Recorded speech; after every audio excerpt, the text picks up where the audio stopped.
విస్తరణ ఖాయమన్న వార్తలతో విజయనగరం జిల్లాలో ఆశావహులు రేసు గుర్రాల్లా పోటీ పడుతున్నారు. కేబినెట్లో ప్లేస్ కోసం నువ్వా నేనా అంటూ ఎత్తులు పై ఎత్తులతో దూసుకెళ్తున్నారు. జిల్లాకు పక్కాగా ఒక మంత్రి పదవి ఖాయమవ్వడం, అది కూడా బొబ్బిలి రాజులకే దక్కుతుందని ప్రచారం జరుగుతోంది.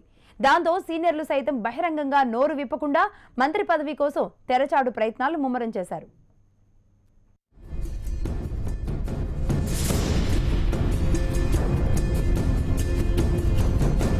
మంత్రివర్గ విస్తరణ నేపథ్యంలో విజయనగరం జిల్లా టీడీపీ రాజకీయాలు రసవత్తరంగా మారుతున్నాయి. మంత్రి పదవి కోసం నేతలు ఎత్తులకు పై ఎత్తులు వేస్తున్నారు. ప్రస్తుతం జిల్లా మంత్రిగా ఉన్న మృణాళనికి ఉద్వాసన పలికే అవకాశం ఉందనే వార్తలు వినపడుతున్నాయి. అదే సమయంలో వైసీపీ నుంచి టీడీపీలో చేరిన సుజయ్ కృష్ణ రంగారావుకి మంత్రి పదవి ఖాయమన్న టాక్ వినపడుతోంది.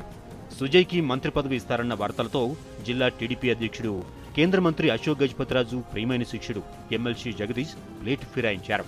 తనకు కూడా మంత్రివర్గ విస్తరణలో స్థానం కల్పించాలని పట్టుపడుతున్నారు. అంతేకాకుండా నలుగురు ఎమ్మెల్యేలను వెంటేసుకుని వెళ్లి చిన్నబాబు దగ్గర పంచాయతీ కూడా పెట్టారట.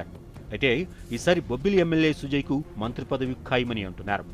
మంత్రి పదవి లక్ష్యంగా వైసీపీ నుంచి టీడీపీలో చేరిన సుజయ్ కృష్ణారంగారావుకు కేబినెట్లో చోటు కల్పించకపోతే బొబ్బిలి, పార్వతీపురం, కురుపాం, సాలూరు నియోజకవర్గాల్లో టీడీపీకి ఎదురు దెబ్బ తగిలే అవకాశం లేకపోలేదు. అంతేకాకుండా మంత్రి పదవిని దక్కించుకోకపోతే రాజకీయాల్లో ఓటమెరగని బొబ్బిలి రాజులు ప్రజల్లో చులకనయ్యే అవకాశం కూడా ఉంది.